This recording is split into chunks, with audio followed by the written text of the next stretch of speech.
আবার আমাকে ছাই বললো, "তুমি কি দেখলে? হুল সোনা, তোমার কিন্তু সাহস বেড়ে যাচ্ছে। তুমি আমার লিটল ডগকে বলছো ছাই? তোমার এত বড় সাহস? আমি কিন্তু মানে এর কিন্তু শেষ দেখে ছাড়বো। তুমি আমার লিটল ডগকে বলছো ছাই? তো সাহসটা তোমার মন্দ না? দাঁড়াও, আজকে কিচ্ছু বলবে না। কালকে তোমার ব্যবস্থা নেবো, দাঁড়াও।" কবিতা ম্যাডাম নমস্কার। আপনি যদি এই কথাটা না বলতেন আমি কষ্ট পেতাম।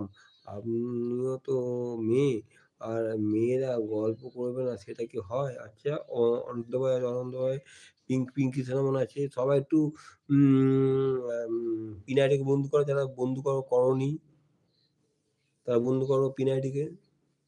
যারা টপে বসে আছে প্লিজ একটু নেমে এসে কমেন্ট করো। আমি পাড়ায় এখনো গৌতমটা দেখেনি কমেন্ট। হ্যাঁ, দেখেছি, দেখেছি। তুমি কেন বলেছো আমার লিটল ডলকে ছাই? হুম? তোমাকে পেটানি দেবো, পেটানি, বুঝেছো? তুমি লিটল ডলকে তুমি আমার ছাই বলছো? হুম?